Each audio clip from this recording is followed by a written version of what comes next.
So going back to NLP, I promise you, man, I will go off on it. I only got 10 minutes. No, 12 minutes. Okay, let's cover the whole Bonner report. Not all of it, but this little piece is important. Okay, so under the NLP system, people have three main ways. Okay, there's four, but three main ways of how they represent the world in their mind. Like, we all see the world in a certain way. Okay, we all have our rose-colored glasses. Okay, and I don't want to get too deep because then it's going to be like too freaky for you. Okay, so we all process information in our own way.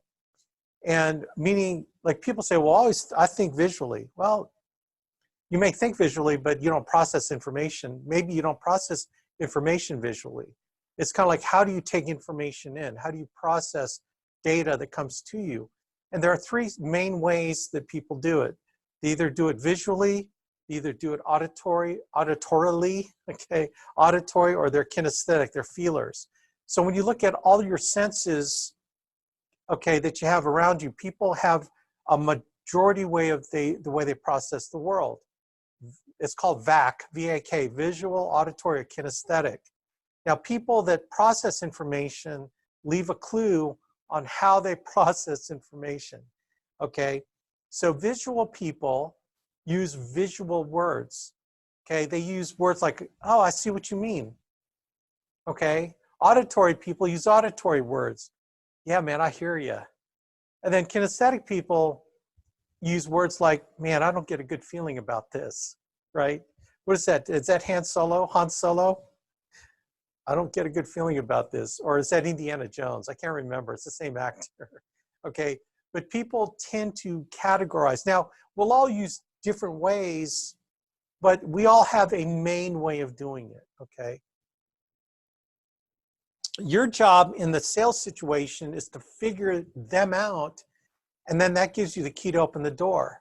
It's like getting a password to get into their heads, and it's so awesome. When you can master the influencing techniques of NLP on someone, man, you are in their heads, and you can help influence them to do what they want to do. I will say it like that. You can be more effective at influencing them if you don't know anything about it. It's like the difference between talking Mandarin to a person that speaks Mandarin versus you speaking English to someone who speaks Mandarin, right? You speak English, they don't understand English, they don't get you. But if you speak Mandarin, they speak Mandarin, they totally get you.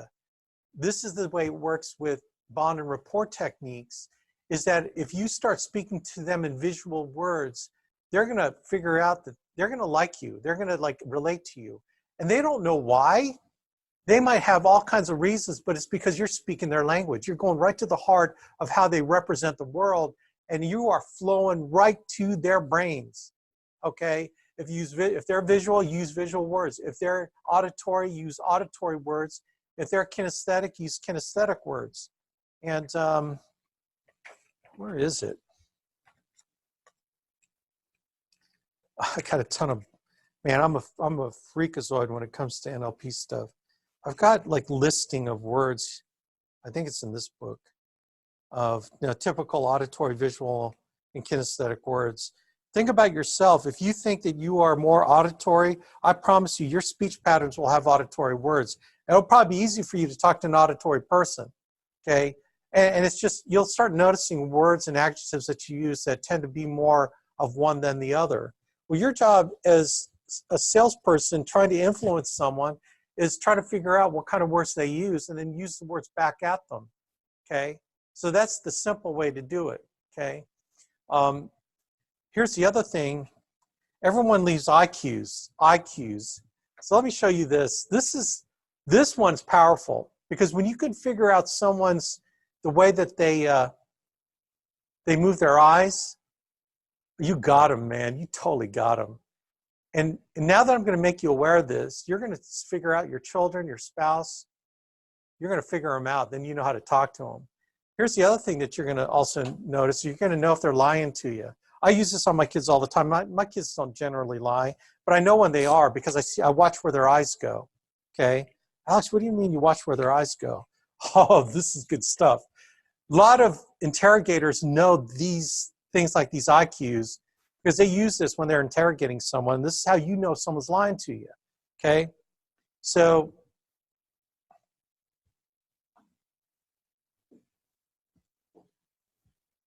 okay, this is someone who's visual.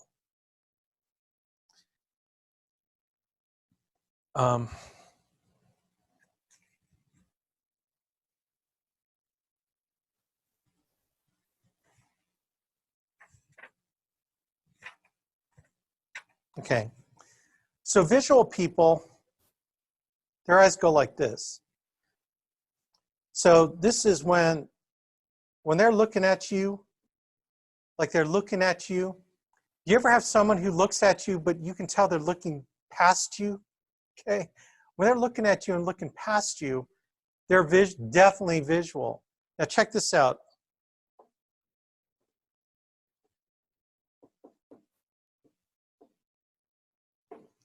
Okay, so if they're trying to remember something, they're going to look up to the right. Okay, if they're trying to imagine something, they're just coming up with, they're trying to visualize themselves, they're going to be looking up to the left. Okay.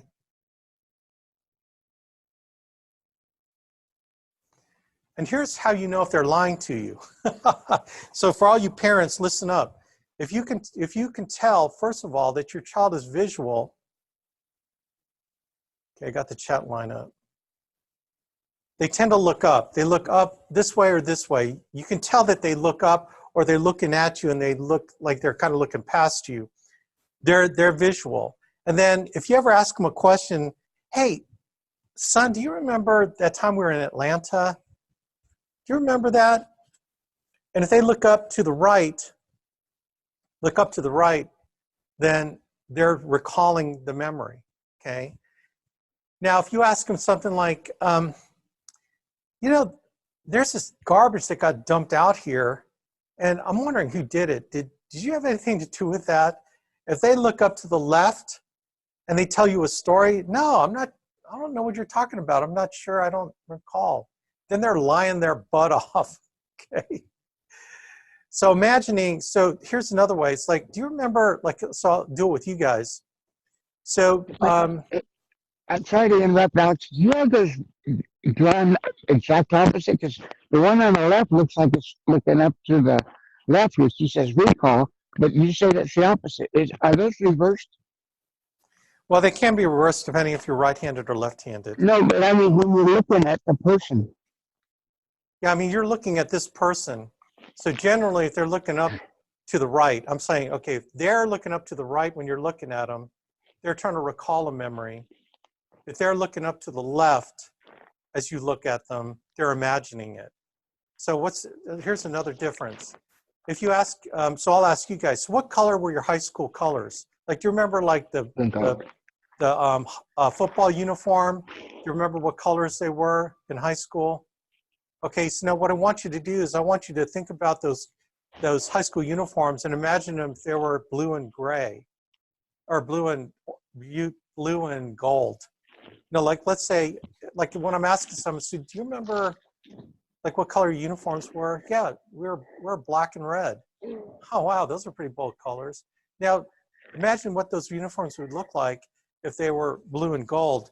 So they're going to think about the real thing, and then if they're trying to imagine what it would be like, they'd look up the other way. It's really cool. But in general, when someone's looking up like this, you know they're visual, okay?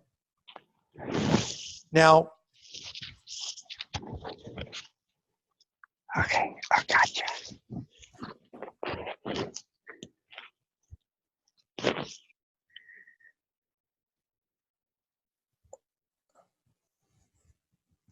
okay, so that's visual. Okay, let's do auditory. Auditory, people that hear things, that process information through sound, they're going to look like this. They're going to look to the side, okay? So if they're recalling something, they're going to look to the side this way. Oh, that guy's a little cross-eyed there. Or this way. And then if they're looking at you, they tend to look down. Okay? And these people that are looking down are people, I'm not going to get into that because it's way too much. I'm just trying to give you the quick and dirty on trying to figure people out. So when they're looking from, their eyes start side to side, they stay level, except down here, you know, they're looking this way. Then they tend to have our auditory people, okay? And then kinesthetic people, the feelers,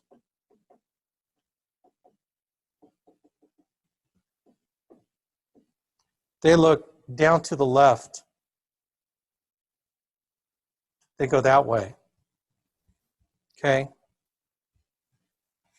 So why is this make a difference? Because when you can unlock by watching their eyes, like when you ask the question, take me back to when you first filled this form out. What were you thinking about? Or take me back, how did you two meet? And when the wife answers, watch where her eyes go, okay? Let's do the visual. Okay, they're gonna look up. Whoops, that's a cross-eyed person. You got a Marty Feldman right there.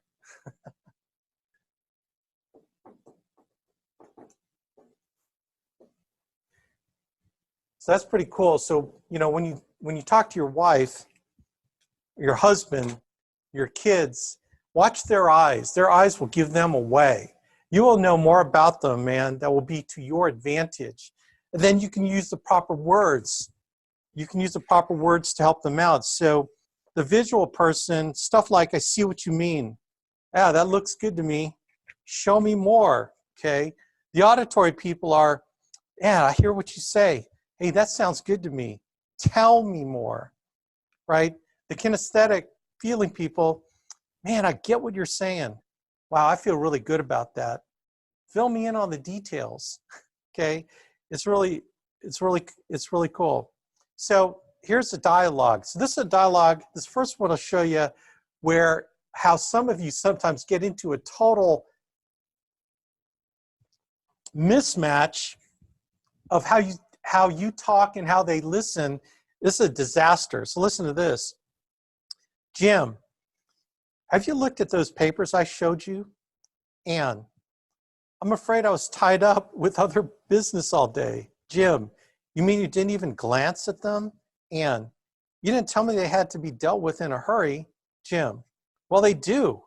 And when am I going to see some action? Okay, so which one's which? Right, Jim's visual, and Ann is kinesthetic. I'm afraid I was tied up. You didn't tell me. Oh, you didn't tell me. Dealt with. She actually could be kinesthetic, auditory. Okay, so now here's where they're speaking the same language. Sue, have you looked at the papers I showed you?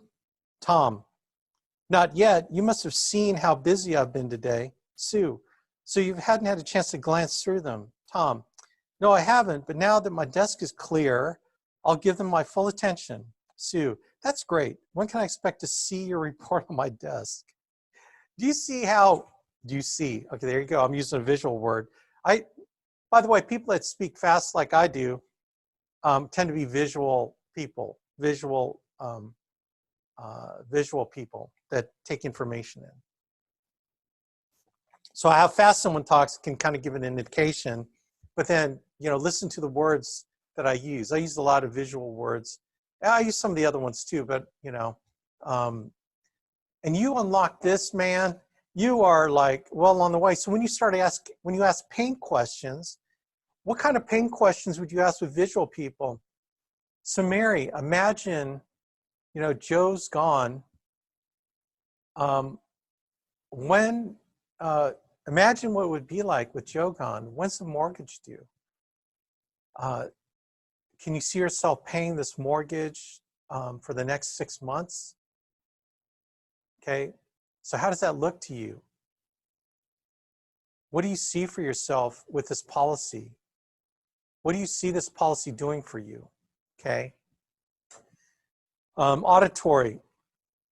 So what would it be like in your world? How would it sound that Joe's not around and you got to come up with a mortgage payment? Does that make sense to you? Can you hear, I'm not as good at the auditory. Now, kinesthetic. So Mary, how do you feel about that? When you start practicing the words that will fit someone's way that they represent the world, man, you are talking deep to their heart. You are talking their language, right? And this is huge right here, this part, and they give you all the clues. Remember, if they're generally looking up, they're visual. If they're looking down, they're kinesthetic typically, and then auditory is they're side to side. It's really cool to watch. Okay. Now there is some distinction if they're right-handed or left-handed. Okay. Like it's opposite. The recall imagine is opposite. Like this, I think, is a right-hand person. If they're left-handed, it's opposite. That's how you can tell, actually, if you talk to them, if they're right-handed or left-handed. So that's why I'm just making it simple for you. With their visual, they're looking up typically, especially when you're asking them remembering type questions. If they're auditory, they're side to side, and if they're kinesthetic, they're typically looking down. Unless they're auditory and they're looking down to the right. Okay, okay. So that is my tip for the day. That's how the bond rapport can really work to your advantage when you can really, figure out how someone is. Does that make sense? Does anyone have any questions on this? That's some sound advice. That's some sound advice. Alex, I see what you mean. Wow, that hit me a totally awesome way. Okay, now this is something you've got to practice. So when you're talking to people, engage with them, watch their eyes, and really engage with them, and you'll be able to tell. So your homework assignment is to find out what your spouse or your children, when you're talking to them, tell me what you think they are and why, and then text me, or we can talk about it next Tuesday on our or the builder's call tomorrow at 11 a.m. So, oh, that's right, that's Jeannie's surgery. So I'm probably not going to, I'll probably have someone fill in for the builder's call. So we will do it, but I'll have someone else probably run it. So this is the first time I had this drawn out. Oh, yeah, cool. All right, gang. God bless. Rock and roll. We'll see you guys later. Take care.